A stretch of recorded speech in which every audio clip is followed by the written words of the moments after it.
내시경 한 번 했을 뿐인데 보험금이 5천만 원 나왔다고요? 처음 그 얘기를 들었을 때 저도 믿기 어려웠습니다. 그런데 지난 20년 동안 수많은 고객을 만나면서 그 말이 단순한 우연이 아니라는 걸 깨달았습니다. 저는 김진영이라고 합니다. 20년 동안 보험금 청구를 도와온 설계사로 그동안 3만 건이 넘는 사례를 처리했습니다. 그중엔 정말 억울하게 받을 수 있었던 돈을 그냥 몰라서 놓쳐버린 분들이 너무나 많았습니다. 특히 연세가 있으신 분들은 이렇게 말씀하세요. 그냥 건강검진이었어요. 아프지도 않았는데 무슨 보험금이에요. 실손 조금 받았지 큰 돈은 못 받죠. 그럴 때마다 저는 조용히 미소를 짓습니다. 왜냐하면 저는 알고 있으니까요. 보험은 아픈 사람의 제도가 아니라 아는 사람의 제도라는 걸요. 보험사는 절대 먼저 알려주지 않습니다. 병원도 친절하게 설명해주지 않습니다. 심지어 많은 설계사들조차 검진과 치료의 경계가 어디서 갈리는지 모르는 경우가 많습니다. 지난달 67세의 박성준 어르신이 제게 오셨습니다. 그분은 늘 건강을 챙기는 분이셨죠. 위내시경을 받고 별다른 이상 없다는 말을 들었습니다. 그냥 검진이니까 보험금은 안 되죠. 그렇게 생각하셨답니다. 하지만 제가 서류를 살펴보니 진료 기록 한 줄에 이렇게 적혀 있었습니다. 상복부 불평함. 딱 그 한 줄이 보험사의 판단을 완전히 바꿔놓았습니다. 결과는요. 실손보험과 수술비를 합쳐 57만 원. 그리고 2년 전 대장 내시경 기록까지 확인해 추가로 45만 원을 더 받으셨습니다. 총 100만 원이 넘는 돈이 한 번의 확인으로 돌아왔죠. 그날 어르신은 제 앞에서 눈시울을 붉히며 말씀하셨습니다. 진영 씨, 이거 진짜 감사해요. 그냥 검진인 줄 알고 평생 모르고 넘어갈 뻔했어요. 저는 그때 다시 한번 확신했습니다. 보험금은 병이 아니라 기록에서 나온다는 사실을요. 아팠다는 게 중요한 게 아니라 의무 기록에 어떻게 적혀 있느냐가 모든 걸 결정합니다.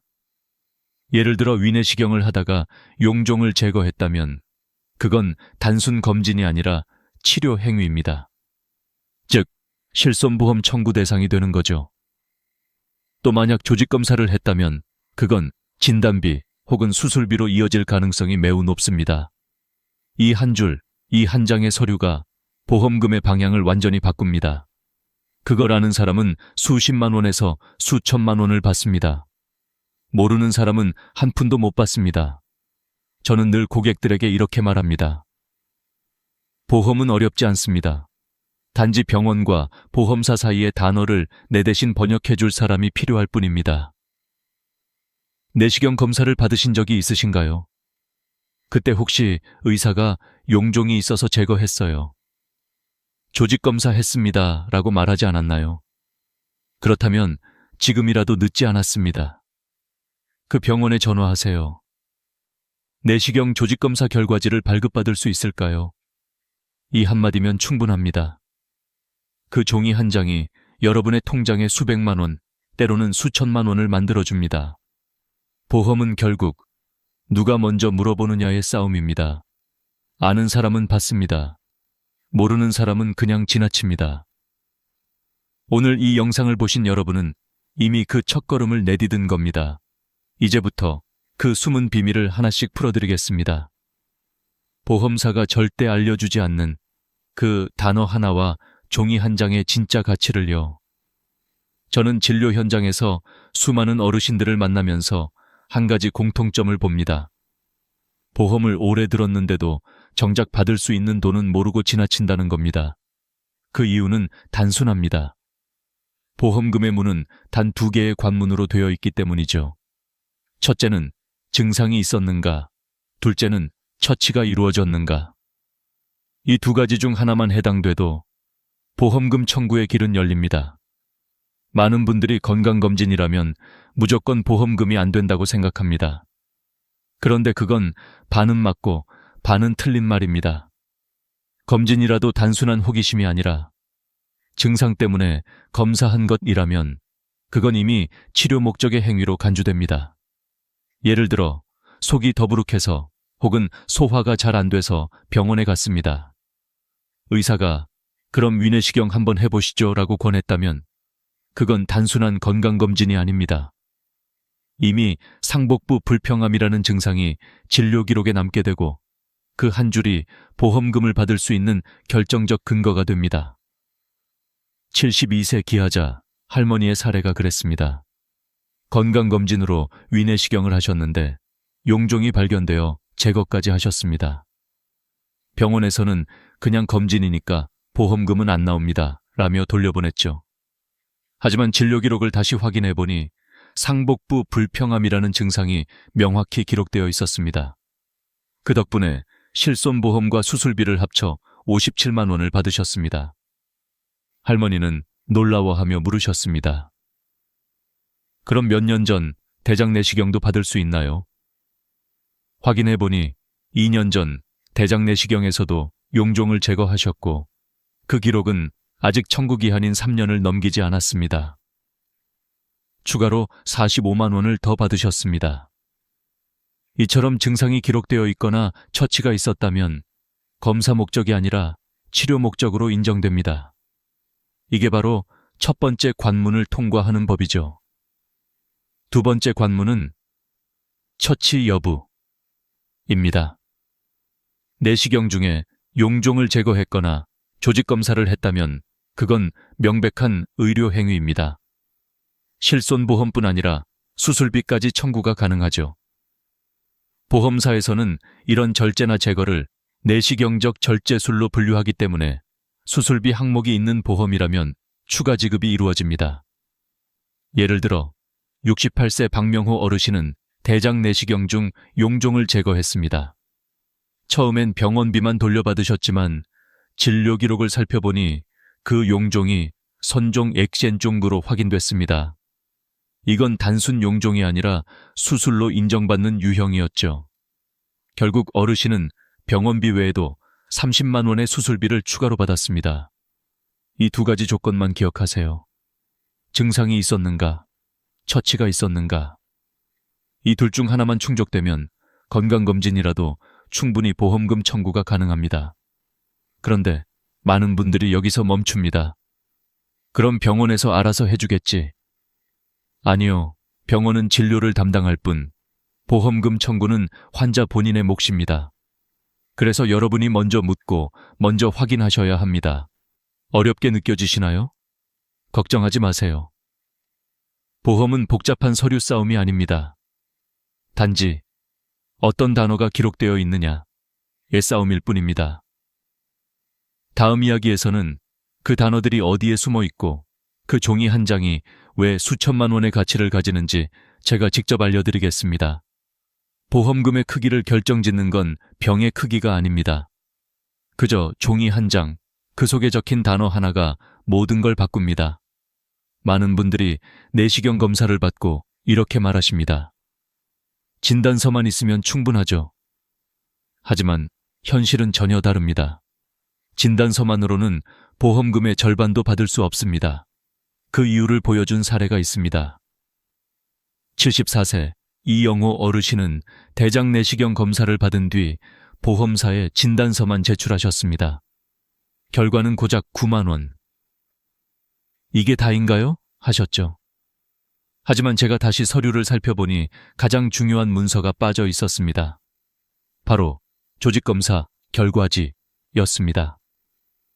진단서는 의사가 환자의 상태를 간단히 요약한 문서입니다. 하지만 조직검사 결과지는 현미경으로 직접 확인한 세포 수준의 정확한 증거입니다. 그래서 보험사는 진단서보다 조직검사 결과지를 훨씬 중요하게 봅니다. 이영호 어르신의 결과지를 다시 병원에서 요청했습니다. 그리고 거기엔 놀라운 단어가 적혀 있었죠. 고등급 이형성, 그리고 선종. 이 두 단어가 추가된 순간 그의 보험금은 9만 원에서 3천만 원으로 바뀌었습니다. 조직검사 결과지는 병의 상태를 과학적으로 증명합니다. 보험사는 그 단어 하나하나를 기준으로 보험금을 산정합니다. 즉, 진단서엔 용종 절제술 시행이라고만 적혀 있어도 조직검사 결과지에 선종 혹은 이형성이 포함되어 있으면 그건 이미 제자리암으로 분류되어 진단비 지급 대상이 됩니다. 이 차이를 이해하신 70세 이정화 할머니의 경우도 인상 깊었습니다. 위내시경 중 용종을 제거하고 병원비 9만 원만 받으셨죠. 하지만 제가 조직검사 결과지를 꼭 받아보세요 라고 말씀드렸고 그 결과지에는 고등급 이형성이라는 문구가 있었습니다. 그 한 줄 덕분에 추가로 300만 원의 진단비를 받으셨습니다. 이처럼 진단서와 조직검사 결과지는 완전히 다른 문서입니다. 진단서는 요약본, 조직검사 결과지는 상세본입니다. 쉽게 말해 진단서는 이런 수술을 했다라는 메모이고 조직검사는 이 세포가 어떤 상태였는가를 증명하는 증거죠. 보험사는 의사의 말보다 검사의 결과를 더 믿습니다. 왜냐하면 의사는 환자를 안심시키기 위해 큰 문제 없어요. 용종 제거했으니 괜찮습니다. 라고 말하지만 보험사는 감정이 아니라 의학적 용어와 코드로 판단하기 때문입니다. 그렇다면 여러분은 어떻게 해야 할까요? 너무 간단합니다. 검사받은 병원에 전화해서 이렇게 말씀하세요. 내시경 조직검사 결과지를 발급받고 싶습니다. 이 한마디면 끝입니다. 혹시 서류 속 단어가 어렵게 느껴지신다면 딱 두 가지만 기억하세요. 고등급 또는 이형성.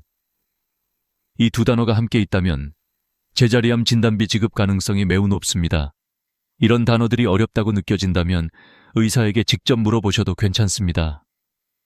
이게 고등급 이형성인가요? 이건 제자리암으로 볼 수 있나요? 이 두 질문만 던져도 의사는 정확히 알려줍니다. 실제로 69세 박영자 할머니는 그렇게 하셨습니다.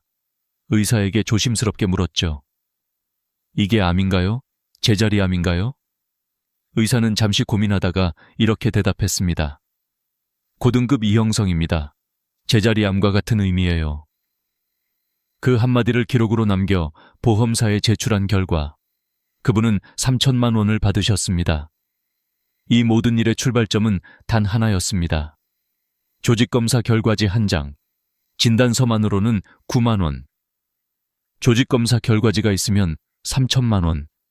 이게 바로 현실입니다. 여러분, 내시경을 받으셨다면 꼭 기억하세요. 진단서만으로는 부족하다. 병원에 꼭 전화하세요. 조직검사 결과지를 발급받을 수 있을까요? 그 한 장의 종이가 당신의 통장에 0이 하나, 아니 2개를 더 만들어줄 수도 있습니다. 그리고 다음 이야기에서는 이 조직검사 결과지가 수술비, 진단비, 실손보험 이 3가지 항목에 어떻게 연결되는지를 알려드리겠습니다. 여러분, 보험금이 어떻게 계산되는지 아시나요? 대부분은 이렇게 생각합니다. 병원비만큼만 돌려받는 거잖아요. 하지만 그건 보험의 극히 일부분일 뿐입니다. 제가 지난 20년간 도와드린 수천 명의 고객 중 절반 이상은 자신이 받을 수 있었던 진짜 보험금의 10분의 1도 모르고 있었습니다. 이제부터 말씀드릴 내용은 보험 설계사도 심지어 병원도 잘 모르는 영역입니다. 보험사가 절대 먼저 말해주지 않는 진짜 구조, 그 비밀을 풀어드리겠습니다. 보험금은 크게 3가지로 나뉩니다. 첫째, 실손보험금. 내가 낸 병원비를 돌려받는 기본형. 둘째, 수술비. 수술이 인정될 경우 정해진 금액을 받는 항목. 셋째, 진단비. 병명만 맞으면 진료비와 상관없이 지급되는 고정금입니다. 대부분은 첫 번째 단계, 실손에서 멈춥니다. 11만 2천 원 냈는데 9만 원 돌려받았어요. 이 정도면 됐다고 생각하죠. 하지만 조직검사 결과지를 확인한 사람은 그 다음 문을 엽니다. 예를 들어볼까요? 70세 이정화 할머니의 경우 위내시경 중 용종을 제거하고 병원비 11만 2천 원을 냈습니다. 진단서만으로 실손보험을 청구하셔서 9만 원을 받으셨죠. 그런데 제가 서류를 다시 살펴봤더니 조직검사 결과지에 고등급 이형성이 명시되어 있었습니다. 이 단어 하나가 제자리암 진단비로 인정되어 추가로 300만 원을 더 받으셨습니다. 여기서 끝이 아닙니다. 용종 절제술은 수술비 항목으로도 인정됩니다. 진단서에 절제, 절거, 제거술 같은 표현이 있다면 보험사는 그걸 내시경적 수술로 분류합니다. 즉, 수술비로 정해진 금액을 또 받을 수 있다는 뜻이죠. 실제로 73세 김영순 할머니의 사례가 그렇습니다. 평소 위장이 약해 정기적으로 검진을 받으시던 분이셨는데 용종을 제거하신 뒤 단순히 실손만 청구하셨습니다. 하지만 제가 조직검사 결과지를 확인하자 고등급 이형성 문구가 있었고 제자리암 진단비 3천만 원, 수술비 50만 원, 유사암 특약 2천만 원, 총 5천만 원이 넘는 보험금을 받으셨습니다. 할머니는 눈을 크게 뜨며 말씀하셨죠. 그럼 제가 받은 건 병원비 9만 원인데 보험금은 5천만 원이라는 거예요? 그렇습니다. 병의 크기가 아니라 서류에 적힌 단어의 정확성이 보험금의 액수를 결정합니다. 이쯤에서 많은 분들이 묻습니다. 그럼 이런 걸 왜 보험사는 먼저 알려주지 않나요? 정답은 간단합니다. 보험사의 일은 지급이 아니라 관리입니다. 보험사는 청구가 들어와야 검토합니다. 즉, 묻지 않으면 주지 않습니다. 알려주지 않는 이유는 단순히 그들이 말할 의무가 없기 때문입니다. 병원도 마찬가지입니다. 병원은 진료와 치료에 집중합니다. 보험금 청구는 환자의 몫입니다. 의사 선생님이 용종은 다 제거했으니 괜찮아요 라고 말하는 순간 그 말에 안심하고 끝내는 분들이 많죠. 하지만 그 용종이 선종이었다면 보험상으로는 완전히 다른 결과가 나옵니다. 이걸 아는 사람은 받고 모르는 사람은 놓칩니다. 그래서 저는 고객들에게 항상 이렇게 말합니다. 보험은 병이 아니라 기록입니다. 내가 어떤 병을 알았는지가 아니라 의사가 어떤 단어로 기록했느냐가 보험금의 전부입니다. 그리고 그 기록을 확인하는 방법은 단 한 가지, 조직검사 결과지를 받아보는 것. 병원에서 그건 필요 없어요 라고 말해도 괜찮습니다. 그건 여러분이 결정할 권리입니다. 검사 후 3년 이내라면 언제든 발급 가능합니다. 전화 한 통이면 됩니다. 내시경 조직검사 결과지를 받을 수 있을까요? 이 문장 하나가 여러분의 삶을 바꿉니다. 병원비 9만 원과 보험금 5천만 원의 차이, 그건 서류에 달려 있습니다. 이제 다음 이야기에선 그 서류 속 단어들이 보험사 컴퓨터 안에서 어떻게 해석되고 어떤 기준으로 제자리암, 수술비, 실손비로 분류되는지를 제가 직접 알려드리겠습니다. 이걸 아는 순간 보험은 더 이상 어려운 단어가 아니라 여러분의 권리가 됩니다. 보험은 숫자의 싸움이 아닙니다. 단어의 싸움입니다. 진단서에 어떤 표현이 들어있느냐에 따라 9만 원이 될 수도 있고 900만 원이 될 수도 있습니다. 이 말을 들으면 다들 믿기 어렵다고 하십니다. 설마 단어 하나로 그렇게 달라진다고요? 하지만 저는 20년 동안 수많은 사례를 봐왔습니다. 그중엔 단 한 글자 때문에 보험금이 거절되거나 반대로 수천만 원이 지급된 경우도 있었습니다. 보험사는 병원 서류에 적힌 특정 단어를 기준으로 판단합니다. 용종이라는 단어만 있으면 단순 절제술로, 선종이 포함되면 수술로, 고등급 이형성이 들어있으면 제자리암, 경계성 종양이 들어있으면 유사암으로 분류됩니다. 이 단어들이 곧 돈의 언어가 되는 겁니다. 73세 김영순 할머니의 사례는 교과서적입니다. 위내시경 중 용종을 제거하고 병원비 11만 원을 냈습니다. 처음엔 실손으로 9만 원만 받았죠. 하지만 제가 서류를 확인하자 진단서에 절제술 시행이 있었고 조직검사 결과엔 고등급 이형성이 있었습니다. 결과는 어땠을까요? 제자리암 진단비 3천만 원, 수술비 50만 원, 유사암 특약금 2천만 원, 총액은 5,050만 원. 할머니는 이게 꿈이냐 하며 눈시울을 붉히셨습니다. 그저 병원비 돌려받을 줄만 알았는데. 하지만 그건 단지 운이 좋은 게 아니었습니다. 정확한 단어를 찾아낸 결과였습니다. 이 차이를 모르면 보험사는 절대 먼저 알려주지 않습니다. 왜냐하면 보험사의 시스템은 자동으로 단어에 따라 보험금 항목을 분류하기 때문이죠. 절제술, 제거술, 조직검사, 이형성. 이 네 단어가 보험사의 서버에서 자동 인식되어 보험금의 종류와 액수를 결정합니다. 그래서 저는 고객들에게 늘 이렇게 말합니다. 보험은 의학이 아니라 언어입니다. 의사가 뭐라고 말했느냐보다 서류에 뭐라고 적혀 있느냐가 중요합니다. 이걸 모르고 지나간 75세 윤순남 어르신은 위내시경 검사를 받으셨지만 단순 검진이라 생각해 청구조차 하지 않으셨습니다. 3년이 지난 뒤 저를 찾아와 말씀하셨죠. 그땐 몰랐어요. 그냥 검진이라 생각했죠. 하지만 그때 기록엔 위용종 절제술이 명시되어 있었고 조직검사 결과에는 선종이라는 단어가 있었습니다. 청구기한이 지나서 결국 한 푼도 받지 못하셨습니다. 그분은 말했습니다. 그때 알았더라면. 그 한마디가 제 마음에 오래 남았습니다. 보험은 어려운 게 아닙니다. 말 하나, 서류 한 장, 단어 하나의 싸움입니다. 이걸 아는 사람은 받습니다. 모르는 사람은 놓칩니다. 그래서 지금 이 영상을 보고 계신다면 꼭 해보셔야 할 일이 있습니다. 첫째, 내시경을 언제 받았는지 떠올리세요. 최근 3년 이내라면 늦지 않았습니다. 둘째, 그때 어떤 처치를 받았는지 기억하세요. 용종 제거, 조직검사, 이 두 가지가 핵심입니다. 셋째, 서류를 다시 꺼내보세요. 진단서, 진료비 계산서, 내시경 소견서, 그리고 혹시 빠져 있다면 조직검사 결과지를 요청하세요. 이 네 가지 서류만 있으면 충분합니다. 그 안에 절제, 제거, 선종, 이형성, 경계성, 이 5단어 중 하나라도 있으면 보험금 청구 가능성이 매우 높습니다. 이 단어들은 여러분의 통장 숫자를 바꾸는 언어입니다. 그 단어들이 제대로 기록되어 있지 않다면 보험사는 모른 척합니다.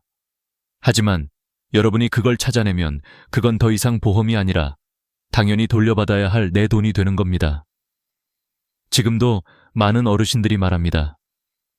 나는 병원비 받았으니까 됐어. 하지만 그건 시작일 뿐입니다. 보험의 진짜 가치는 그 뒤에 있습니다. 다음 이야기에서는 이 단어들이 실제로 보험사 내부 시스템에서 어떻게 해석되고 어떤 절차로 승인되어 여러분의 계좌로 돈이 입금되는지를 단계별로 설명드리겠습니다. 이걸 알면 더 이상 운 좋으면 받는 돈이 아니라 알면 반드시 받는 권리가 됩니다. 여러분, 보험금은 운이 아닙니다. 아는 사람만 받는 권리입니다. 내가 돈을 내고 가입한 계약이라면 그 계약에 따라 정당하게 돌려받을 수 있는 권리가 있습니다. 하지만 대부분의 분들이 그 권리를 몰라서 놓칩니다. 오늘은 그 마지막 문을 여는 방법을 이야기하겠습니다. 보험사는 절대 먼저 알려주지 않습니다. 고객님, 이건 청구하실 수 있어요. 이런 말 들어보신 적 있나요? 거의 없습니다. 왜냐하면 보험사의 목표는 지급이 아니라 관리이기 때문입니다. 그들이 먼저 알려주면 회사의 손실이 늘어나죠. 그래서 여러분이 묻지 않으면 그들은 조용히 모른 척합니다. 그렇다면 우리가 해야 할 일은 단 한 가지입니다. 묻고 확인하고 청구하는 겁니다. 그게 권리의 시작입니다. 제가 도와드렸던 74세 김정자 할머님 이야기를 해드리겠습니다. 몇 년 전 위내시경 검사를 받으셨습니다. 용종이 있어 제거했지만 그냥 건강검진이니까 보험금은 안 나와요. 병원의 말을 그대로 믿고 넘어가셨죠. 3년 뒤 저를 찾아오셨을 땐 이미 청구기한이 지나 있었습니다. 그 기록 속에는 위선종 절제술이라는 문구가 있었는데 그건 제자리암 진단비 2천만 원이 지급될 수 있는 항목이었습니다. 그분은 서류를 보며 눈시울이 붉어지셨습니다. 그때 알았더라면 보험은 몰라서 못 받는 경우가 대부분입니다. 하지만 지금 여러분은 다릅니다. 이 영상을 보고 계신 순간 이미 그 한 걸음을 내디딘 겁니다. 이제 바로 해보세요. 첫째, 내시경 받은 병원에 전화하세요. 조직검사 결과지를 받을 수 있을까요? 이 한마디면 됩니다. 둘째, 서류 속 단어를 확인하세요. 절제, 제거, 선종, 이형성, 경계성. 이 5단어 중 하나라도 있다면 반드시 청구하세요. 셋째, 보험사에 전화하세요. 용종 제거했는데 수술비나 진단비가 나올 수 있을까요? 상담원이 항목을 확인해 줄 겁니다. 이 3단계면 충분합니다. 그런데 아직도 이렇게 말하는 분들이 계십니다. 그거 귀찮아서 그냥 포기했어요. 하지만 제가 수천 명을 도와드리며 확신한 건 단 하나입니다. 포기한 사람은 절대 받을 수 없고 묻는 사람은 반드시 받는다. 보험금은 운 좋은 사람의 몫이 아닙니다. 확인한 사람의 몫입니다. 병원은 진료를 하고 보험사는 청구를 기다립니다. 그 사이에 있는 단 한 사람, 바로 여러분이 움직여야 합니다. 이건 돈의 문제가 아니라 존엄의 문제입니다. 평생 일하며 낸 보험료, 그건 여러분의 권리이자 노후의 안전망입니다. 저는 지난 20년간 수많은 어르신들을 만나왔습니다. 내시경 한 번으로, 종이 한 장으로, 단어 하나로 삶이 바뀌는 모습을 수도 없이 보았습니다. 9만 원이라 생각했던 검사비가 5천만 원의 보험금으로 바뀌는 기적 말입니다. 이제 그 기적은 여러분의 차례입니다. 보험은 더 이상 복잡한 서류가 아닙니다. 내가 알아야만 받을 수 있는 약속입니다. 오늘 이 영상을 본 당신은 그 약속을 지킬 첫 번째 사람이 될 수 있습니다. 혹시 내시경 검사 후 서류를 어디 뒀는지 모르시겠다면 지금 바로 병원에 전화하세요. 내시경 조직검사 결과지 발급받고 싶습니다. 이 한마디면 충분합니다. 그리고 주변 분들께도 꼭 알려주세요. 여러분이 공유하는 단 한 번의 클릭이 누군가에겐 3천만 원, 5천만 원의 희망이 됩니다. 저는 다시 한번 말씀드립니다. 보험은 운이 아닙니다. 아는 사람의 권리입니다. 그 권리를 지키는 첫 걸음이 바로 확인입니다. 오늘부터 여러분의 권리를 직접 찾아가세요. 제가 이 자리를 빌려 마지막으로 부탁드립니다. 내 돈, 내가 챙기자. 그게 여러분의 노후를 지키는 가장 현명한 방법입니다. 끝까지 함께 해주셔서 감사합니다. 이 이야기가 도움이 되셨다면 좋아요와 구독, 그리고 알림 설정 부탁드립니다. 여러분의 한 번의 응원이 또 다른 분의 삶을 바꾸는 시작이 될 수 있습니다. 노후의 지혜, 삶의 가치, 저는 언제나 여러분 곁에서 함께하겠습니다.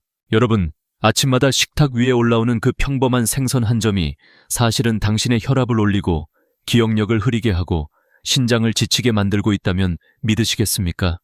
저는 42년 동안 내과 의사로 수많은 환자들을 만나면서 바로 그 익숙한 음식이 인생의 건강 곡선을 바꾸는 순간을 너무도 많이 보았습니다. 병원비 수백만 원이 들 만큼 몸이 무너져 버린 뒤에야 대부분은 이렇게 말합니다. 그냥 평생 먹던 생선이었어요. 문제일 줄 몰랐어요. 하지만 노년의 몸은 더 이상 예전의 몸이 아닙니다. 젊을 때는 간이 독소를 걸러주고 신장이 노폐물을 내보내고 면역이 미세한 균들을 이겨냈죠. 그러나 65세를 넘어서면 그 모든 시스템이 조금씩 느려지고 예민해집니다. 그리고 그 틈을 파고드는 게 바로 잘못된 생선 선택입니다. 생선은 건강식이라는 이미지가 너무 강해서 사람들은 좋은 거니까 많이 먹어도 된다고 믿습니다. 그러나 그 생선이 어디서 자랐는지, 어떤 물질을 품고 있는지 그 차이가 바로 생명을 지키거나 병을 키우는 갈림길이 됩니다. 제가 진료실에서 본 수많은 어르신들은 처음엔 증상이 뚜렷하지 않았습니다.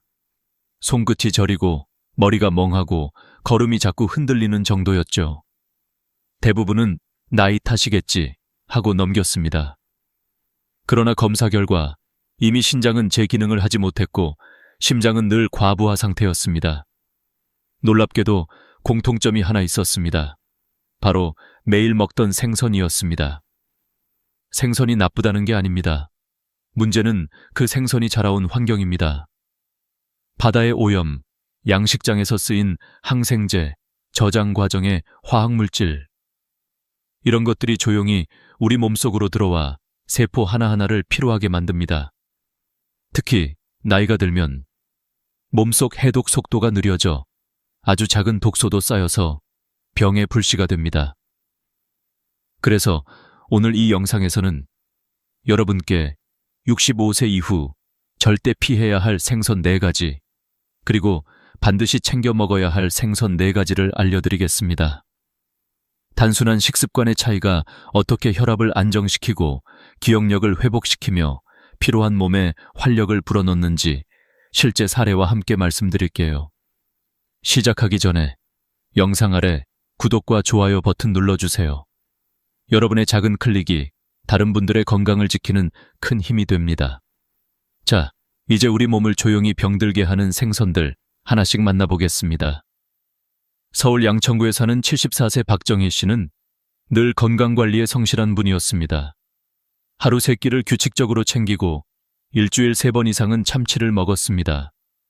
등푸른 생선이 혈관에 좋다는 말을 믿었죠. 하지만 어느 날부터인가 걷는 게 힘들고 말이 어눌해지기 시작했습니다.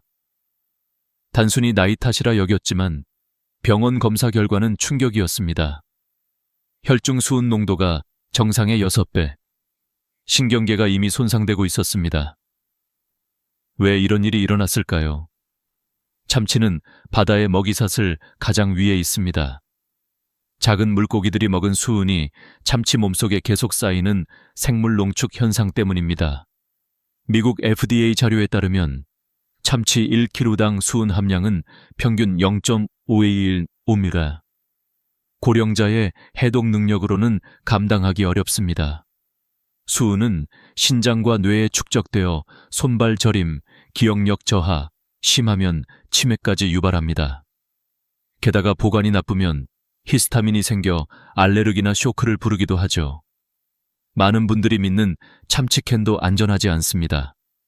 캔 안에는 환경 호르몬 BPA가 포함되어 있고 나트륨 함량도 높아 고혈압에는 치명적입니다. 박정희 씨는 참치를 끊고 6개월 만에 기억력과 걸음걸이를 되찾았습니다. 좋은 음식이라 믿었던 것이 독이었던 거죠. 두 번째 위험은 민물고기입니다. 붕어, 잉어, 메기, 가물치. 보신 음식으로 많이 드시죠? 그러나 이들은 간디스토마 같은 기생충의 숙주입니다. 특히 65세 이후 면역이 약해진 상태에서 감염되면 간 손상이나 담관암으로 이어질 수 있습니다. 게다가 강과 호수는 농약, 폐수로 오염되어 중금속이 많습니다. 한 환자는 가물치탕을 자주 먹다간 수치가 3배로 상승했습니다. 또한 민물에서는 세균이 더 잘 번식합니다. 식중독균, 대장균, 비브리오균 등이 자주 검출됩니다. 고령층의 식중독 사망률이 젊은 층보다 15배 높은 이유입니다. 세 번째는 양식 우럭입니다. 우럭 자체가 나쁜 생선은 아닙니다. 그러나 문제는 양식이라는 환경입니다. 좁은 수조에서 항생제와 호르몬이 주기적으로 투여됩니다. 이 잔류물이 고스란히 고기살에 남죠. 이런 항생제가 장내 유익균을 파괴해 소화장애, 복통을 유발하고 내성균을 키웁니다. 실제로 한 73세 남성은 매주 양식 우럭을 먹다가 다제 내성균에 감염되어 치료가 불가능해졌습니다. 특히 수입산 우럭은 수질 관리가 부실한 경우가 많아 더 위험합니다. 네 번째는 훈제 연어입니다. 고급 음식처럼 보이지만 실상은 소금과 발암물질의 덩어리입니다. 백당 나트륨이 1200mg, 하루 권장량의 절반이 넘죠. 고령자는 배출 기능이 떨어져 혈압이 급상승하기 쉽습니다.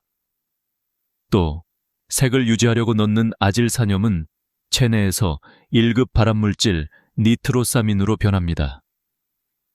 훈제 과정에서 생기는 벤조피렌 역시 강력한 발암물질입니다. 냉장 상태로 먹는 특성상 리스테리아균 감염 위험도 큽니다. 실제로 매일 훈제 연어를 먹던 71세 여성은 몇 달 만에 혈압이 180, 190까지 올랐습니다. 결국 이 네 가지 생선, 참치, 민물고기, 양식 우럭, 훈제 연어는 65세 이후 우리 몸의 해독 면역 시스템을 천천히 무너뜨리는 조용한 독입니다. 생선이 곧 건강이라는 믿음은 젊을 때 이야기입니다. 나이든 몸에는 같은 음식도 전혀 다르게 작용합니다. 지금 냉장고 속 생선을 다시 한번 들여다보세요. 그 안에 숨은 위험이 여러분의 노후를 지치게 만들고 있을지도 모릅니다. 이제 방향을 바꿔볼까요? 피해야 할 생선을 알아봤으니 이번엔 반대로 몸을 살리는 생선 4가지를 말씀드리겠습니다. 저 이영수는 40년 넘게 환자들을 진료하며 식습관 하나가 노년의 삶 전체를 바꾼 사례를 수없이 봤습니다. 그 중에서도 생선 하나만 바꿨을 뿐인데 혈압이 내려가고 기억력이 또렷해지며 걸음걸이가 안정된 분들이 정말 많았습니다. 첫 번째는 고등어입니다. 많은 분들이 기름기 많아 속이 느끼하다며 피하지만 사실 고등어는 65세 이후 가장 필요한 생선입니다. 고등어 속의 오메가3 지방산은 뇌세포를 보호하고 혈관을 깨끗하게 유지합니다. 특히 DHA와 EPA 함량은 연어보다 많습니다. 꾸준히 섭취하면 기억력 감퇴를 늦추고 치매 위험을 낮춥니다. 실제로 제가 진료한 78세 남성은 매주 2-3번 고등어를 구워 드셨는데 5년 동안 혈압과 콜레스테롤 수치가 안정적이었고 또래보다 활력이 넘쳤습니다. 고등어는 중금속이 거의 없고 단백질과 미네랄이 풍부해 근감소증 예방에도 좋습니다. 단, 센 불에 태우거나 지나치게 짜게 간을 하면 오히려 해로우니 중불에서 천천히 구워 드세요. 두 번째는 삼치입니다. 삼치는 부드럽고 담백한 흰살 생선으로 소화가 잘 되어 위장 기능이 약한 분들에게 최적입니다. 지방은 적고 단백질이 풍부해서 체중 조절이나 혈당 관리에도 좋습니다. 특히 셀레늄이 많이 들어있어 몸속 활성산소를 제거하고 면역력을 높입니다. 셀레늄은 암 예방에도 도움이 되는 항산화 성분으로 꾸준히 섭취하면 노화 속도를 늦추는 효과가 있습니다. 또한 삼치는 비린내가 거의 없고 양파나 대파와 함께 찜으로 조리하면 맛과 영양이 모두 좋아집니다. 제가 진료한 75세 여성은 소화불량으로 고생하다 삼치를 주 3회 먹은 뒤 식후 더부룩함이 사라지고 체력이 회복되었다고 했습니다. 세 번째는 조기입니다. 아침 식탁에서 자주 보던 생선이지만 그 안에는 칼슘과 인이 풍부하게 들어 있습니다. 조기는 뼈 건강과 골밀도를 높이고 골절을 예방합니다. 특히 65세 이후 골다공증 위험이 커지기 때문에 매주 1-2번 조기를 구워 드시는 것만으로도 큰 도움이 됩니다. 살이 부드럽고 알레르기 반응이 거의 없어 위가 약한 분들도 부담 없이 섭취할 수 있습니다. 제가 관리하던 76세 남성 환자는 낙상 후 고관절 수술을 받았는데 회복식으로 조기를 꾸준히 드신 덕분에 근육량과 뼈 밀도가 빠르게 회복되었습니다. 네 번째는 가자미입니다. 지방이 거의 없고 단백질이 풍부한 흰살 생선으로 위와 간에 부담을 주지 않습니다. 특히 타우린이 풍부해 혈압을 조절하고 콜레스테롤을 낮춰줍니다. 타우린은 심장을 안정시키고 신경계를 진정시켜 불면증과 스트레스 완화에도 도움을 줍니다. 또한 가자미에는 간세포 재생을 돕는 성분이 있어 지방간이나 약 복용으로 간이 필요한 분들께 아주 좋습니다. 살이 부드러워 치아가 약한 어르신도 편하게 드실 수 있고 비린내가 거의 없어 식욕이 떨어진 분들께도 좋습니다. 이 4가지 생선, 고등어, 삼치, 조기, 가자미는 노년기 영양의 4대 축이라 할 만합니다. 뇌, 혈관, 뼈, 간, 소화기까지 고루 지켜주기 때문이죠. 다만 중요한 건 어떤 생선을 얼마나 자주, 어떻게 조리하느냐입니다. 노년의 식탁은 단순히 배를 채우는 자리가 아니라 삶의 길이를 바꾸는 공간입니다. 생선 한 점의 차이가 10년의 건강을 가를 수도 있습니다. 이제 다음 단계에서는 이 좋은 생선들을 가장 안전하고 효과적으로 먹는 방법을 구체적으로 알려드리겠습니다. 좋은 생선이라도 잘못 먹으면 약이 아닌 독이 될 수 있습니다. 특히 65세 이후에는 위와 장, 간과 신장이 모두 예민해져 작은 실수 하나가 큰 문제로 이어질 수 있습니다. 저는 수십 년간 진료하면서 이런 사례를 수도 없이 봤습니다. 같은 고등어인데 왜 나는 속이 더부룩하죠? 생선을 먹고 나면 가끔 열이 나요. 이런 분들 대부분은 조리법이나 보관법에서 작은 실수를 하고 계셨습니다. 그래서 오늘은 생선을 더 건강하게 먹는 3가지 핵심 원칙을 알려드리겠습니다. 첫째, 반드시 익혀서 드셔야 합니다. 회로 먹는 생선, 특히 참치나 민물고기 회는 절대 피해야 합니다. 눈에 보이지 않는 기생충, 세균, 바이러스가 그대로 체내에 들어갈 수 있기 때문이죠. 나이가 들면 면역력이 약해져서 이런 감염이 훨씬 쉽게 번집니다. 생선을 익힐 때는 중심 온도가 63도 이상이 되어야 안전합니다. 두께 2cm 생선이라면 한 면당 5-7분 중불에서 굽는 것이 적당하고 찜이나 탕은 끓는 물에서 최소 10분 이상 익혀야 합니다. 이렇게 하면 기생충과 세균은 완전히 사멸됩니다. 둘째, 내장과 피는 반드시 제거하세요. 생선 속 독소와 중금속, 기생충의 대부분은 내장과 피에 몰려 있습니다. 특히 간, 아가미, 복부의 검은 막에는 농축된 독성 물질이 많습니다. 손질할 때는 흐르는 찬물로 내장을 깨끗이 제거하고 작은 칫솔이나 숟가락으로 복강 안쪽을 문질러 주세요. 이렇게 하면 잔류 독소가 훨씬 줄어듭니다. 손질한 뒤에는 소금물에 30분 정도 담가두면 피와 불순물이 빠져나와 더 안전해집니다. 셋째, 원산지와 유통 경로를 확인하세요. 국산이라고 무조건 안전한 것은 아닙니다. 그러나 수입산 중에는 항생제, 호르몬 사용 기준이 느슨한 곳이 많습니다. 특히 중국, 동남아, 남미산은 수질 관리가 불안정해 위험합니다. 반드시 원산지 표시를 확인하고 냉장 상태가 불분명한 길거리 좌판보다는 믿을 수 있는 대형마트나 수산 전문점에서 구입하세요. 냉동 생선을 살 때는 포장재를 꼭 살펴보세요. 포장 안에 얼음 결정이 많이 맺혀 있다면 해동과 재냉동을 반복한 흔적일 수 있습니다. 그럴 경우 세균이 번식했을 가능성이 높으니 피해야 합니다. 또한 생선을 보관할 때는 냉장보다 냉동을 선택하는 것이 좋습니다. 냉장 상태에서는 하루 이틀이면 부패가 시작되지만 냉동은 최대 3개월까지 보관할 수 있습니다. 단, 오래 냉동된 생선은 단백질이 변성될 수 있으므로 가능한 한 빨리 드시는 것이 좋습니다. 조리 후 남은 생선은 실온에 두지 말고 즉시 냉장 보관하고 다음 날 드실 때는 반드시 재가열하세요. 이 3가지 원칙을 지키면 생선은 독이 아니라 몸을 되살리는 약이 됩니다.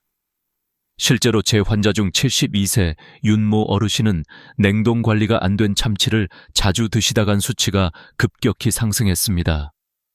하지만 이후 완전 익히기, 내장 제거, 냉동 보관 3가지 원칙을 실천한 뒤 간 기능이 정상으로 회복되었습니다.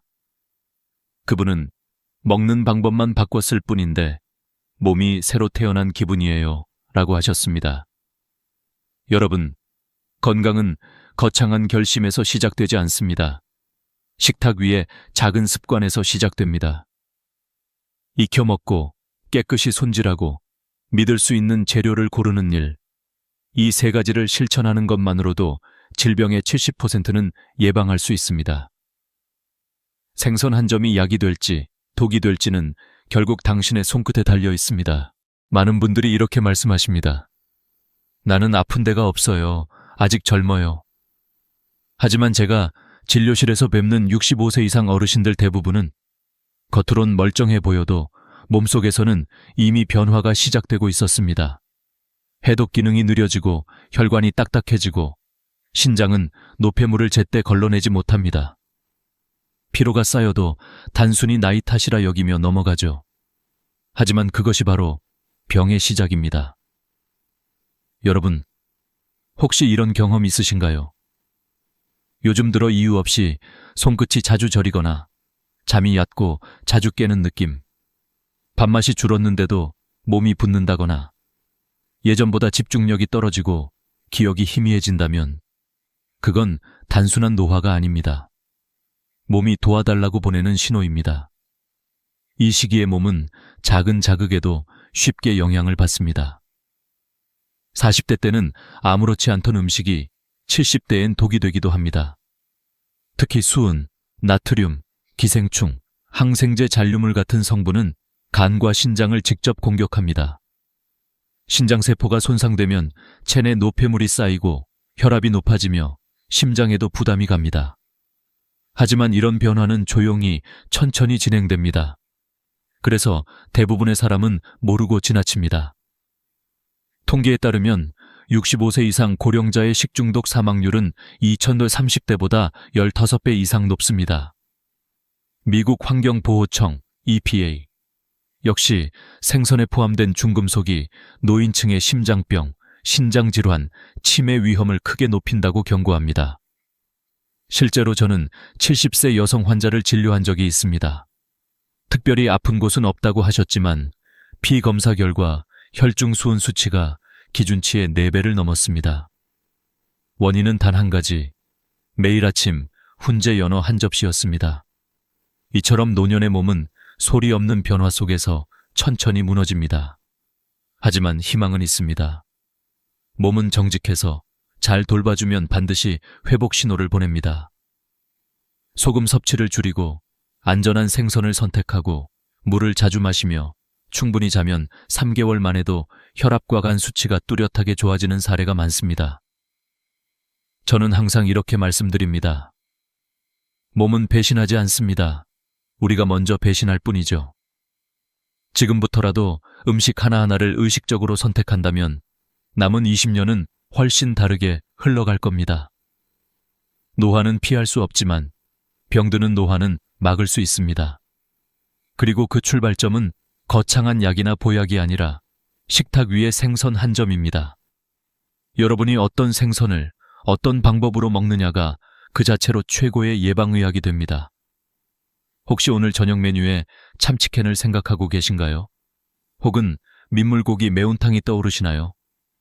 잠시만 멈추세요. 대신 고등어 한 토막, 조기 한 마리를 구워보세요. 그 작은 선택이 내일의 혈압을 바꾸고 모레의 기억력을 지켜줄 겁니다. 진료실에서 만난 수많은 환자들의 공통점은 하나였습니다. 병은 갑자기 찾아오는 게 아니라 습관 속에서 조용히 자란다는 것이었습니다. 제가 42년 동안 내과 의사로 일하며 가장 자주 본 장면은 환자들이 스스로 놀라는 모습이었습니다. 선생님, 저는 특별히 잘못한 게 없어요. 그냥 평소처럼 먹었을 뿐인데요. 그 평소라는 것이 바로 문제였습니다. 늘 먹던 참치캔, 늘 먹던 훈제 연어, 늘 먹던 매운탕. 그 익숙함이 오히려 병의 씨앗이었죠. 여러분, 우리 몸은 생각보다 단순합니다. 나쁜 것을 멈추고 좋은 것을 넣어주면 금세 반응합니다. 단지 우리는 그 신호를 무시하고 살아갈 뿐입니다. 몇 해 전 73세의 한 남성 환자분이 있었습니다. 그는 늘 피곤했고 손발이 붓고 잠도 제대로 못 잤습니다. 검사 결과는 신장 기능 저하, 간 효소 수치 상승. 그의 식단을 살펴보니 매일 아침 참치캔, 점심에는 매운탕, 저녁엔 훈제 연어를 드시고 있었습니다. 저는 그분께 이렇게 조언했습니다. 이제부터 단 3가지만 지켜보세요. 첫째, 모든 생선은 익혀서 드세요. 둘째, 양식보다는 자연산을 선택하세요. 셋째, 내장과 피를 반드시 제거하세요. 그분은 반신반의했지만 그대로 실천했습니다. 3개월 뒤 그의 신장 수치는 절반 이상 회복되었고 얼굴빛은 눈에 띄게 밝아졌습니다. 몸이 이렇게 빨리 바뀔 줄 몰랐어요. 그분의 눈에는 눈물이 맺혀 있었습니다. 이처럼 습관은 병을 만들기도 하지만 약이 되기도 합니다. 노년의 건강은 운동도 중요하지만 더 중요한 건 무엇을 먹느냐입니다. 생선 하나, 조리법 하나가 당신의 10년을 바꿀 수 있습니다. 여러분 기억하세요. 건강은 병원에서 만드는 게 아닙니다. 건강은 매일 아침 식탁에서 만들어집니다. 오늘 저녁 생선을 구울 때 단 10초만 더 신경 써주세요. 그 10초가 혈압을 낮추고 신장을 지키며 기억력을 지탱하는 힘이 됩니다. 혹시 지금 이 영상을 보고 계신 당신의 냉장고 속에 참치캔이 있나요? 그렇다면 오늘 그 자리에 고등어를 넣어보세요. 냉동실에 훈제 연어가 있나요? 그 자리에 조기를 담아보세요. 작은 교체 하나가 건강한 100세의 출발점이 됩니다. 저는 진료실에서 매일 그 기적을 봅니다. 식습관을 바꾼 어르신들은 약을 줄이고 다시 걷고 다시 웃습니다. 그 미소를 볼 때마다 저는 이렇게 느낍니다. 건강은 절대 멀리 있지 않다. 바로 식탁 위에 있다. 오늘 영상이 여러분께 그 믿음의 첫걸음이 되었으면 합니다. 여러분의 한 끼가 내일의 활력이 되길 바랍니다. 항상 곁에서 함께하겠습니다. 이영수였습니다. 여러분의 건강한 노후를 응원합니다. 이 영상이 도움이 되셨다면 좋아요와 구독 꼭 눌러주세요. 그리고 알림 설정도 잊지 마세요. 당신의 한 번의 클릭이 누군가의 건강을 지키는 시작이 됩니다. 감사합니다. 오늘도 건강하고 따뜻한 하루 되세요. 여러분은 언제 마지막으로 진정한 친구가 필요하다고 느꼈나요? 젊었을 때는 친구들과 함께하는 시간이 많았지만 나이가 들수록 그런 기회는 점점 줄어듭니다. 50대, 60대에 접어들면서 친구들과의 관계는 달라지기 시작합니다. 특히 나이가 많아질수록 친구와의 관계는 더욱 복잡하고 중요해집니다. 왜 그럴까요? 젊을 때 친구들은 단순히 같이 놀고 즐기는 사람들일 수 있습니다. 하지만 나이가 들면 친구는 더 이상 그저 재미있게 시간을 보내는 대상이 아니라 서로의 삶을 지탱해주는 중요한 존재로 변하게 됩니다. 그런 친구들이 없다면 외로움과 불안감이 커질 수 있습니다. 연구에 따르면 사회적 관계를 잘 유지하는 사람들은 심리적으로 더 건강하고 심지어 육체적으로도 더 오래 살 수 있다고 합니다. 하지만 나이가 들수록 친구들을 만나는 일이 점점 힘들어지죠. 그렇다면 왜 나이가 들수록 친구가 줄어들게 될까요? 우선 삶의 환경이 변하면서 친구들과 나누는 대화나 관심사가 달라지기 때문입니다. 20대, 30대에는 취미나 직장 이야기로 쉽게 친해졌다면 50대, 60대에는 건강 문제나 자녀들의 문제, 은퇴 후에 삶과 같은 깊은 이야기를 나누게 됩니다. 이런 변화가 친구들 간의 거리감을 만들기도 하죠. 또한 나이가 들수록 사람은 점점 더 자신의 시간을 아끼게 됩니다. 한 사람 한 사람과 만나기 위한 에너지가 한정적이다 보니 진정으로 나와 어울리는 사람만을 만나고 싶어집니다. 그래서 평생 함께할 친구가 점점 줄어드는 것이죠. 하지만 그것은 자연스러운 일입니다. 더 이상 많은 친구들보다는 내가 진정으로 믿고 의지할 수 있는 친구들이 중요해집니다. 그렇다면 진정한 친구를 어떻게 찾을 수 있을까요? 중요한 것은 품질입니다. 나이가 들수록 우리는 대충대충 친구를 사귀지 않게 됩니다. 오히려 진정으로 내 마음을 나눌 수 있는 친구, 나를 이해해주는 친구, 그리고 나도 그 친구를 이해할 수 있는 친구가 필요합니다. 이런 친구들은 우리가 힘들 때 가장 중요한 위로가 되어줍니다. 특히 나이가 많아질수록 몸과 마음이 힘든 순간이 많기 때문에 진정한 친구가 곁에 있다는 것은 큰 힘이 됩니다. 친구가 중요한 이유는 그들이 우리에게 단순한 즐거움을 주는 존재가 아니라 인생의 중요한 순간을 함께 나누고 우리의 마음을 지탱해주는 존재이기 때문입니다. 그래서 우리는 정말로 중요한 친구들을 삶에 가까이 두고 그들과의 관계를 소중히 여겨야 합니다. 결국 나이가 들수록 우리는 진짜 친구를 찾아야 합니다. 많은 사람들과 넓은 인맥을 유지하는 것보다 내게 진정으로 중요한 몇몇 친구를 소중히 여기는 것이 더 중요해집니다. 그런 친구들과의 관계가 나의 인생을 풍요롭게 하고 마음의 평화를 찾게 도와줄 것입니다. 파트 2. 언제 감정을 숨기고 언제 감정을 나눠야 할까? 여러분은 언제 친구에게 자신의 진심을 모두 털어놓고 언제 감정을 숨기는 것이 더 좋을지 고민한 적이 있나요?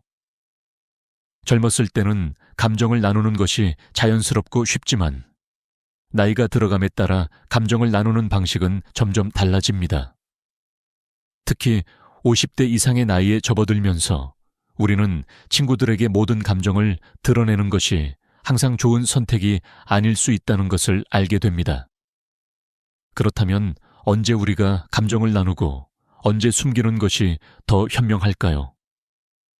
우리가 나이가 들어감에 따라 감정을 나누는 것에 대해 더 신중해지게 됩니다. 젊었을 때는 어떤 어려움이나 고민이 있으면 바로 친구들에게 이야기하고 함께 나누며 위로를 받곤 했습니다.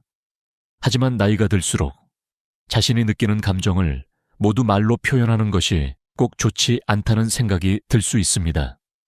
그 이유는 바로 감정을 지나치게 드러내는 것이 오히려 부담을 줄 수 있기 때문입니다. 가령 자주 불평이나 걱정을 나누게 되면 친구들이 점차 그 대화를 피하게 될 수 있습니다. 사람들은 본능적으로 부정적인 에너지를 피하려고 하기 때문입니다. 특히 나이가 들수록 자신이 가진 에너지와 시간은 한정적이기 때문에 계속해서 부정적인 감정을 내보이는 사람과의 만남이 부담스러워질 수 있습니다. 그러므로 감정을 숨기거나 경솔하게 나누는 것보다는 때때로 감정을 잘 숨기고 조절하는 것이 관계를 유지하는 데 도움이 될 수 있습니다. 하지만 때로는 감정을 나누는 것이 매우 중요할 수 있습니다. 특히 어려운 상황에 처했을 때 그 감정을 친구와 나누는 것만으로도 큰 위안이 될 수 있습니다. 연구에 따르면 감정을 나누는 것은 스트레스를 줄이는 데 도움이 되며 친구와의 관계를 강화하는 데 중요한 역할을 합니다. 감정을 표현하고 나누는 것은 우리의 심리적 건강을 돕고 친구들과 더 깊은 유대감을 형성하게 합니다. 중요한 점은 감정을 나누는 것이 항상 쉽지는 않다는 것입니다. 언제, 어떻게, 누구에게 감정을 나누는지에 대한 판단은 신중하게 해야 합니다. 친한 친구라도 항상 모든 감정을 다 드러내는 것이 좋은 것은 아닙니다. 예를 들어 어떤 친구는 자신의 어려운 감정을 잘 표현하는 편이지만 또 어떤 친구는 그런 감정을 나누는 것이 불편할 수 있습니다. 그러므로 감정을 나누기 전에 그 사람이 감정을 나누기에 적합한 상대인지 잘 고려해야 합니다. 물론 때때로 감정을 숨기지 않는 것이 훨씬 나을 때도 있습니다. 예를 들어 친구가 어려운 상황에 처해 있을 때 그 사람에게 나의 진심 어린 감정을 표현하는 것은 큰 위로가 될 수 있습니다. 또 나 자신이 힘들 때 친구와의 대화를 통해 감정을 나누고 함께 해결책을 찾는 과정은 그 관계를 더욱 깊게 만들 수 있습니다. 이런 순간에는 감정을 숨기기보다는 솔직하게 나누는 것이 중요합니다. 친구는 우리가 가장 신뢰할 수 있는 존재이며 그들에게 우리의 진짜 모습을 보여주는 것은 관계를 더욱 강화하는 데 도움이 됩니다. 감정을 숨기지 않고 솔직하게 표현하는 것이 결국은 더 깊은 신뢰와 친밀감을 쌓을 수 있는 기회를 제공합니다. 특히 나이가 들수록 감정을 나누는 일이 중요한 이유는 우리가 느끼는 외로움이나 불안감을 친구들이 공감해주고 함께 해결할 수 있기 때문입니다. 그렇다면 언제 감정을 숨기고 언제 나누어야 할까요? 우선 감정을 나누는 것이 중요한 때는 우리가 겪고 있는 어려움이나 스트레스가 정말로 해결을 필요로 할 때입니다.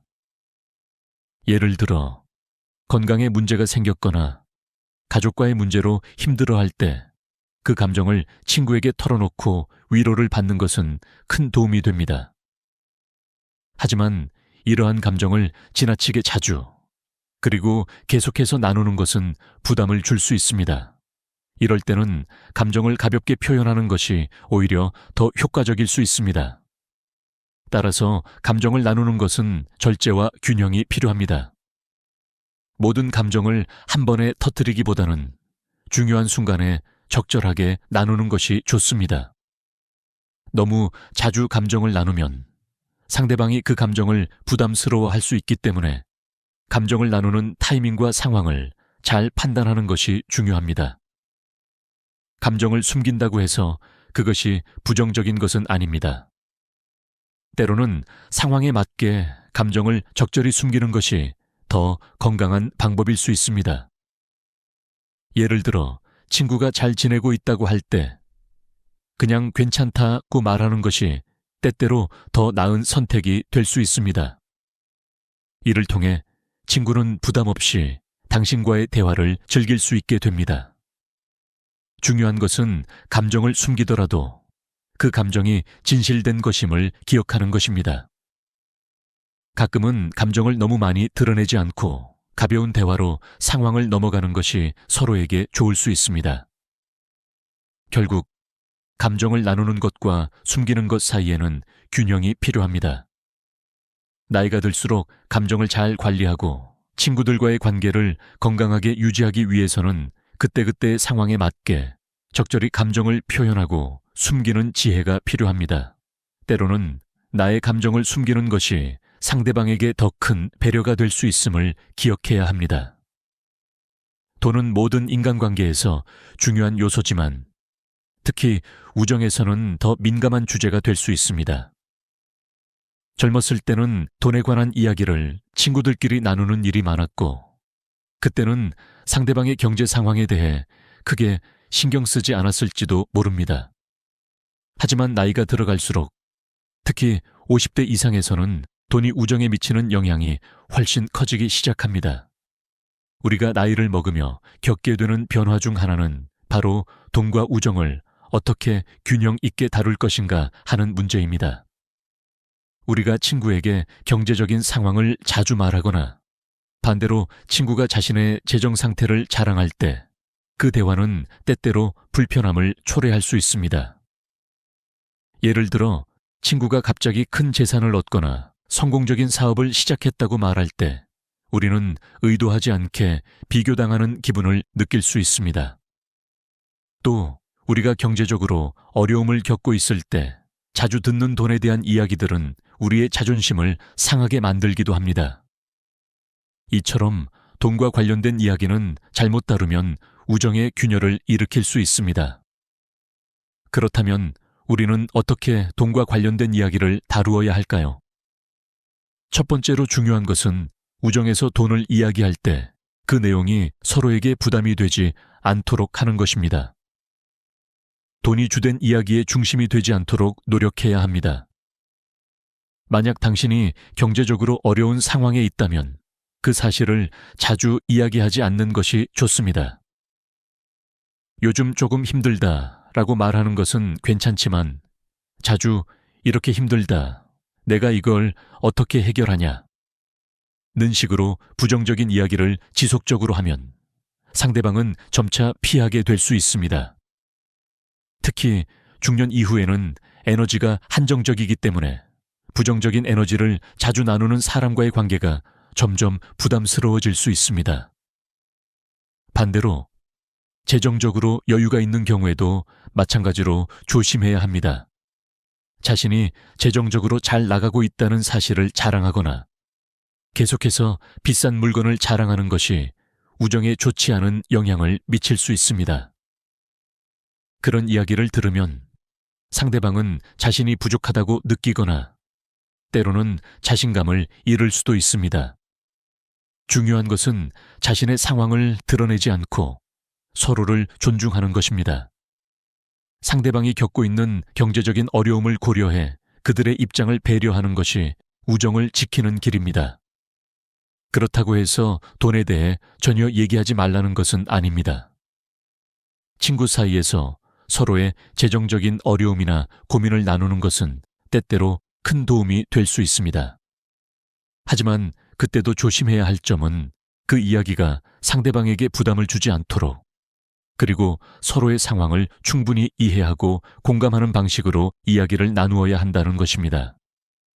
예를 들어, 요즘 좀 힘든데 어떻게 해결할지 고민하고 있어 라고 말하는 것이 좋습니다. 이 말은 자신이 어려움을 겪고 있다는 것을 알리면서도 상대방에게 짐이 되지 않게 전달하는 방식입니다. 또한 친구가 돈을 빌려달라고 요청할 때도 신중해야 합니다. 만약 친구가 어려운 상황에서 돈을 빌려달라고 한다면 그 요청을 쉽게 거절할 수 없을 수도 있습니다. 그러나 이럴 때는 자신의 상황을 고려하고 만약 대출이 불가능한 경우에는 정중하게 거절하는 것이 중요합니다. 예를 들어 현재 상황상 내가 도와줄 수는 없지만 다른 방법으로 도와주고 싶다라고 말하는 것이 좋습니다. 이처럼 친구와의 관계를 유지하면서도 돈과 관련된 문제는 신중하게 다뤄야 합니다. 돈은 우정의 가장 중요한 요소는 아니지만 잘못 다루면 우정을 해칠 수 있는 강력한 요인입니다. 우정에서 가장 중요한 것은 서로에 대한 이해와 배려입니다. 돈이 아니라 서로의 마음을 나누고 기쁨과 슬픔을 함께하는 것이 진정한 우정이죠. 따라서 우정에서 돈과 관련된 이야기를 할 때는 항상 상대방의 입장을 배려하고 그 이야기가 서로에게 부담이 되지 않도록 신경 써야 합니다. 결국 돈과 관련된 이야기를 하는 것보다 중요한 것은 그동안 쌓아온 우정입니다. 나이가 들수록 우리는 물질적인 것보다 사람 간의 관계가 더 소중하다는 것을 깨닫게 됩니다. 돈을 나누거나 자랑하는 것이 아니라 상대방과의 진심 어린 대화를 통해 서로의 마음을 이해하고 우정을 깊이 있게 다지는 것이 중요합니다. 친구에게는 자신의 경제적 상황을 드러내기보다는 서로의 인생을 공유하고 서로의 경험을 나누는 것이 더 의미 있는 대화가 될 것입니다. 우리는 모두 말하는 데 익숙합니다. 하루 중 대부분의 시간 동안 우리는 자신의 생각을 표현하고 누군가에게 이야기합니다. 하지만 진정한 우정에서 중요한 것은 말하는 것만큼이나 듣는 것입니다. 특히 나이가 들어갈수록 사람들은 더 많은 이야기를 듣고 싶어 합니다. 우리가 젊었을 때보다 더 많은 경험을 쌓으면서 더 많은 것을 배우고 느끼게 됩니다. 이런 때 경청은 그 어느 때보다 중요한 역할을 합니다. 누군가가 우리에게 진심으로 이야기할 때 우리가 해야 할 일은 그 이야기를 제대로 듣는 것입니다. 상대방이 말하는 동안 우리는 그 사람의 말을 끊지 않고 고개를 끄덕이며 주의 깊게 듣는 것이 필요합니다. 사람들은 본능적으로 자신이 말하는 것이 다른 사람에게 영향을 미친다고 느낄 때 더 큰 만족감을 얻습니다.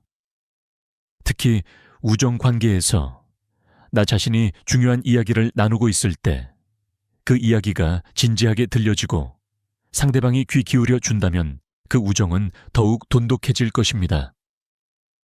어떤 사람들은 대화를 할 때 자주 끼어들며 상대방의 말을 끝까지 듣지 않습니다. 이런 행동은 상대방에게 무례하게 느껴질 수 있습니다. 또한 상대방이 자신의 말을 끝내지 못하고 끊임없이 자신이 말하고 싶은 것만 이야기하게 만드는 상황은 상대방을 불편하게 만들 수 있습니다. 그 결과 대화는 더 이상 즐거운 대화가 아니라 일방적인 소통이 되고 두 사람 사이에 간극이 생깁니다. 진정한 친구는 상대방의 이야기를 경청하는 사람입니다. 우리가 듣는 것만으로도 상대방은 큰 위로를 받을 수 있습니다. 특히 중년 이후에는 감정의 기복이 심해지기도 하고 삶에서 겪는 어려움이 많아집니다. 이런 상황에서 친구가 나의 말을 잘 들어준다면 그 친구는 나의 가장 큰 위로자가 될 것입니다. 예를 들어 아무리 사소한 일이라도 친구가 진심으로 내 이야기를 들어주는 것만으로도 그 사람과의 관계는 더 강해지고 그 친구와의 관계에서 더 많은 신뢰가 쌓이게 됩니다. 그러나 경청은 단순히 상대방의 말을 듣는 것만을 의미하지 않습니다. 경청은 상대방의 감정을 이해하고 그 사람의 마음을 헤아리는 일입니다. 그 사람의 감정을 공감하고 그 사람의 상황을 진지하게 받아들이는 것입니다. 예를 들어 친구가 자신의 고민을 털어놓았을 때 단순히 그렇구나 라고 말하는 것보다는 그런 일이 있었구나, 힘들었겠다 라고 말하는 것이 더 깊은 공감을 전달할 수 있습니다. 이 작은 차이가 큰 차이를 만들어냅니다. 상대방은 내가 그들의 감정을 진심으로 이해하고 있다는 느낌을 받게 되고 그로 인해 더 많은 이야기를 나누고 싶어지게 됩니다. 경청을 잘하는 사람은 단순히 말이 많은 사람이 아닙니다. 말보다는 더 중요한 것이 바로 듣는 것입니다. 우정에서 중요한 것은 서로의 말을 경청하는 것이며 그 경청을 통해 우리는 상대방과 더 가까워질 수 있습니다. 때때로 우리는 우리가 얼마나 많이 말하는지에만 집중하지만 사실 중요한 것은 얼마나 잘 듣느냐에 달려 있습니다. 우리의 말을 듣는 친구가 진정한 친구이고 그런 친구는 우리와 더 깊은 유대감을 형성할 수 있습니다. 또한 경청은 단순히 말을 잘 듣는 것 이상의 의미를 가집니다. 경청은 우리가 상대방에게 진심으로 관심을 가지고 있다는 것을 보여주는 행위입니다. 나이가 들어가면서 우리는 더 많은 것에 대해 이야기하고 싶어하는 경향이 있지만 그때마다 진정으로 상대방의 의견을 듣는 것이 중요합니다. 우리 모두는 타인의 의견을 존중받기를 원합니다. 우리가 상대방을 존중하고 그 사람의 이야기를 진지하게 들을 때 그 사람은 자신이 가치 있는 존재라고 느끼게 됩니다. 우리가 중년 이후로 친구와의 관계에서 가장 중요한 점은 바로 이 경청입니다. 대화의 흐름에 맞춰 서로의 감정을 이해하고 상대방의 입장을 받아들이는 것이 우정을 더욱 깊게 만듭니다. 특히 나이가 들면서 우리는 상대방과의 관계에서 더 많은 것을 얻고 싶어 합니다. 우리가 나누는 대화가 단순한 정보 전달이 아니라 서로의 감정을 교류하고 이해하는 과정이 된다면 그 우정은 오래 지속될 것입니다. 결국 우정을 오래 유지하고 싶다면 우리는 상대방의 말을 경청해야 합니다.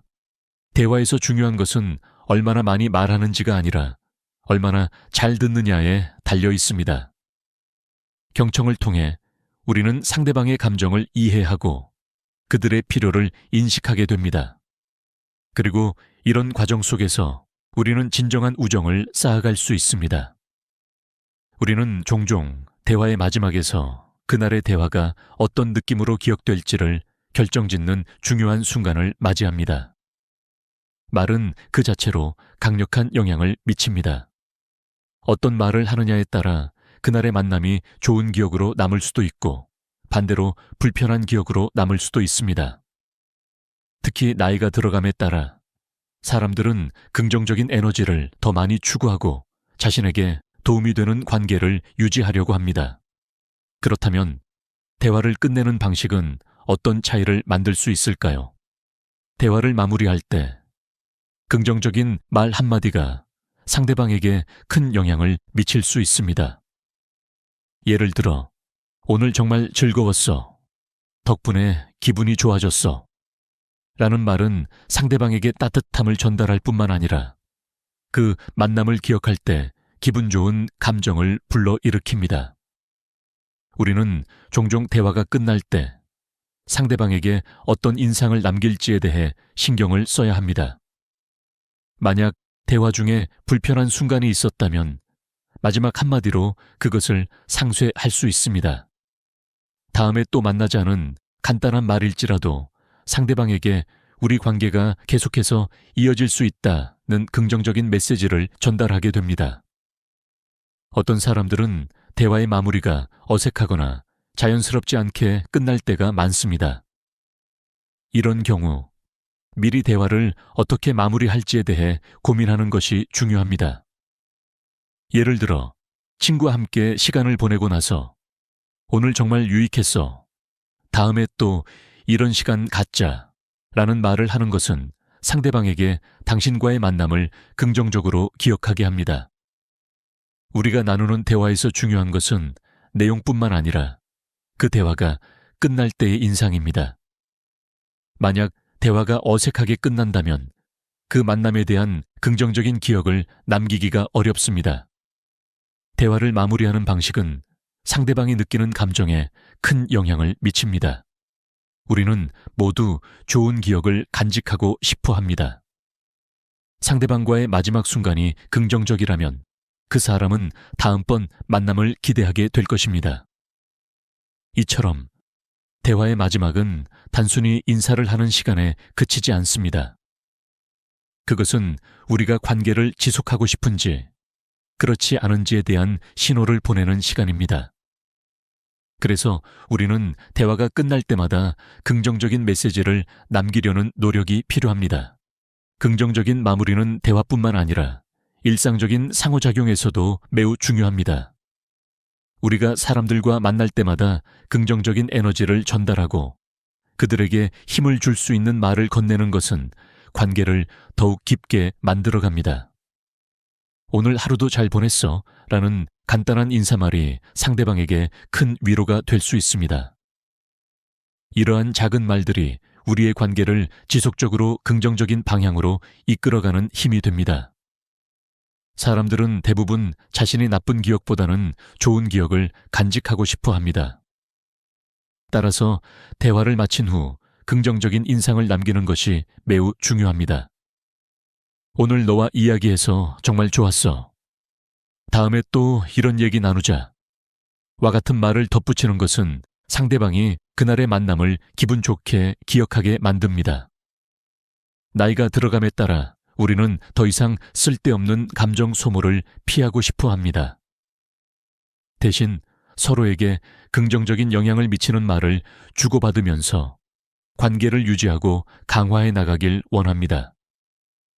이러한 긍정적인 말은 우리 자신의 마음에도 좋은 영향을 미칩니다. 우리가 상대방에게 따뜻한 말을 건넬 때 그것은 우리가 가진 긍정적인 에너지를 다시 자신에게 돌려주는 일이기도 합니다.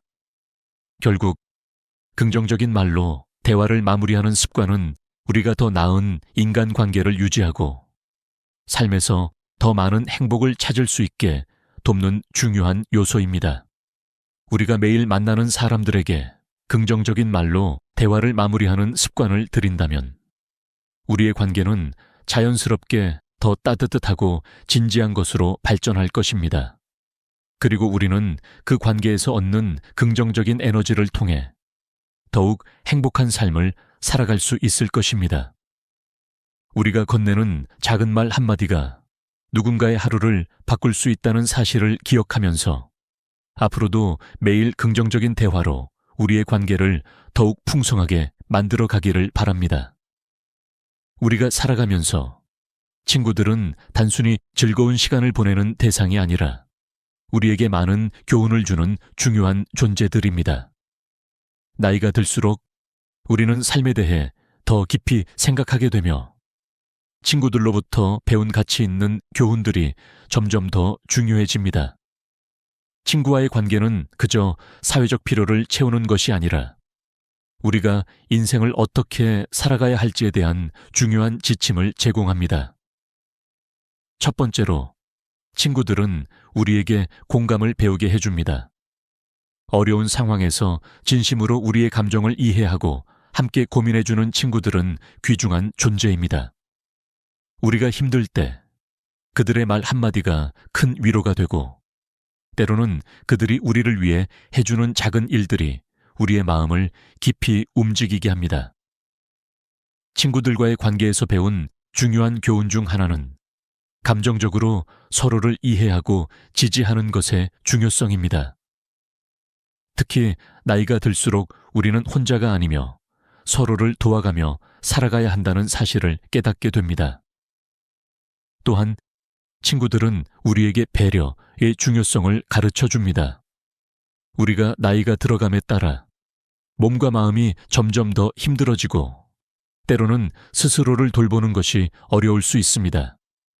이때 친구들의 작은 배려가 큰 힘이 됩니다.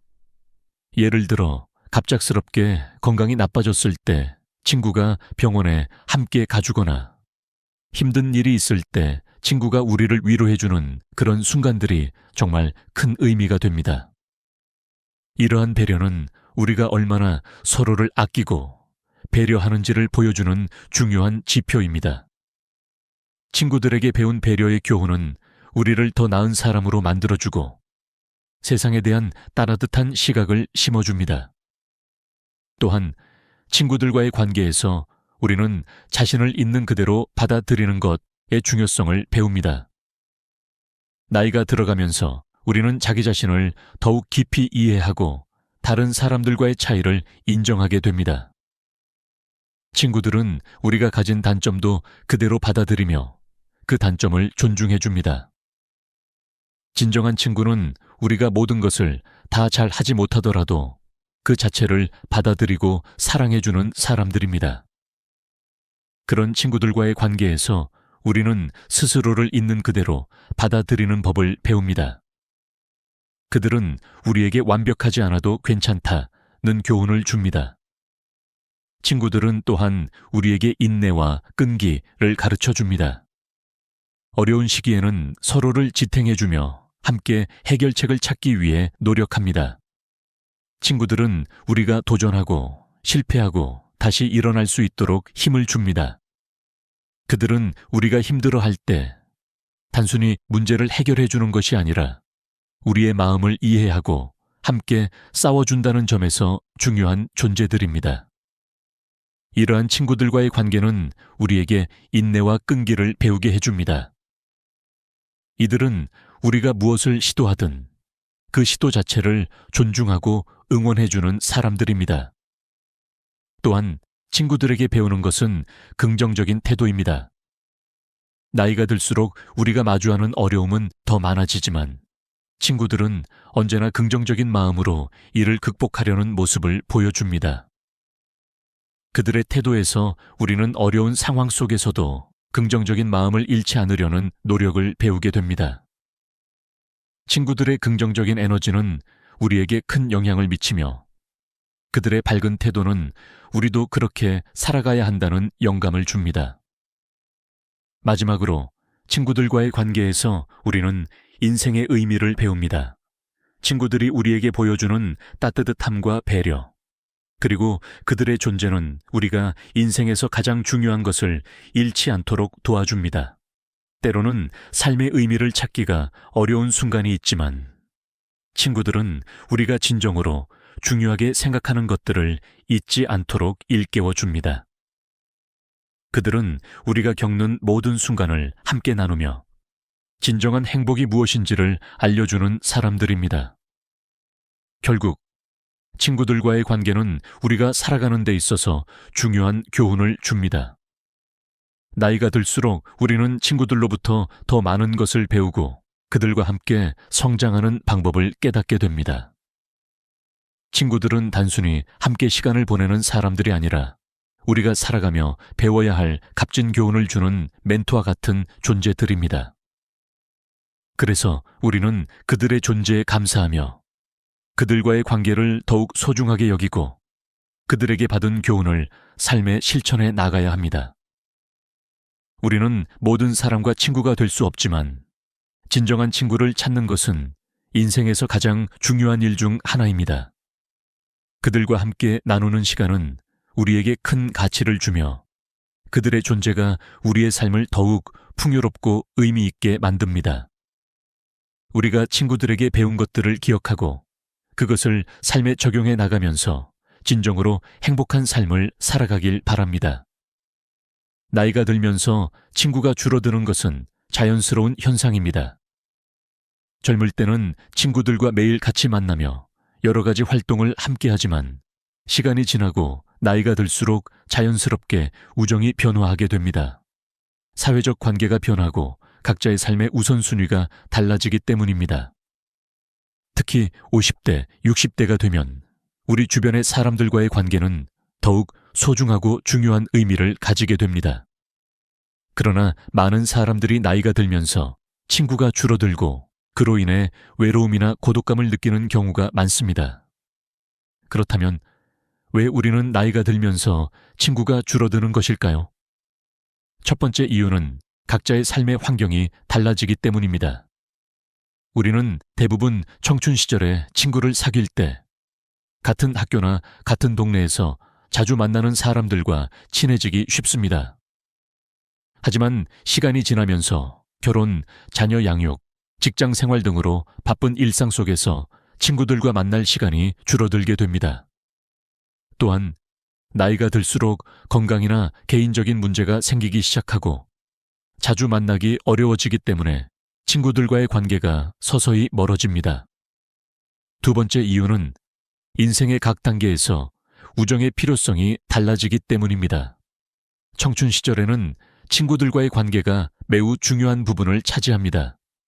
그러나 나이가 들수록 우리는 점차 자기 자신과의 시간을 중요시하게 되며 혼자 있는 시간이 필요하게 됩니다. 사람들은 자신이 원하는 것이 무엇인지, 어떤 삶을 살고 싶은지에 대해 더 많은 시간을 갖게 되면서 친구들과의 만남보다 내면의 성찰을 중요하게 여기게 됩니다. 세 번째로, 친구 관계의 변화는 가치관의 차이에서 비롯될 수 있습니다. 나이가 들수록 우리는 삶에서 중요하게 여기는 가치가 달라지기 시작합니다. 젊은 시절에는 대부분 비슷한 관심사와 가치관을 가진 친구들과 가까워지지만 나이가 들면서 각자의 삶의 방식이나 가치관이 달라지면 자연스럽게 갈라지게 됩니다. 직장에서 은퇴를 하고 자녀가 독립하면서 그들의 삶의 방식과 나의 삶의 방식이 달라지고 이로 인해 관계가 소원해질 수 있습니다. 하지만 이러한 변화가 반드시 부정적인 것만은 아닙니다. 친구가 줄어드는 것은 그만큼 내게 더 중요한 사람들만 남는다는 의미일 수도 있습니다. 나이가 들어감에 따라 친구와의 관계는 자연스럽게 질적 변화가 일어나며 우리는 더욱 깊이 있고 진정성 있는 관계를 원하게 됩니다. 새로운 친구를 사귀기 어려워지지만 이미 오랫동안 함께 해온 사람들과의 관계를 더 돈독히 할 수 있는 기회가 됩니다. 이때 중요한 것은 자신에게 진정으로 중요한 친구들과의 관계를 유지하려는 노력입니다. 또한 친구가 줄어들면서 느껴지는 외로움에 대해 더 이상 부정적인 감정을 가지지 말고 이를 긍정적인 변화로 받아들이는 것이 필요합니다. 새로운 사람들과의 관계를 맺고 그들과의 시간을 즐기려는 노력을 기울이는 것도 좋은 방법입니다. 하지만 무엇보다 중요한 것은 나이가 들수록 더 깊고 의미 있는 관계를 유지하려는 의지입니다. 우리는 나이가 들수록 더욱 진지하게 인간관계를 생각하고 사람들과의 관계를 다시 한번 점검하게 됩니다. 또한 나이가 들면서도 친구 관계를 유지하는 방법은 더욱 중요해집니다. 우리는 가끔 친구들과의 관계가 자연스럽게 멀어진다고 생각할 수 있습니다. 그러나 이를 방치하지 않고 시간을 내어 친구와 연락을 하거나 자주 만나려고 노력하는 것이 필요합니다. 그 사람도 나와 마찬가지로 바쁘겠지라는 생각을 하기보다는 친구에게 먼저 연락을 시도하고 그들과 소중한 시간을 보내는 것이 중요합니다. 작은 관심과 배려가 친구 관계를 더욱 깊고 지속 가능하게 만듭니다. 또한 소셜미디어나 온라인 네트워크를 활용하는 것도 좋은 방법이 될 수 있습니다. 나이가 들어서도 쉽게 소통할 수 있는 방법을 찾아 친구들과의 관계를 계속 이어나가는 것이 중요합니다.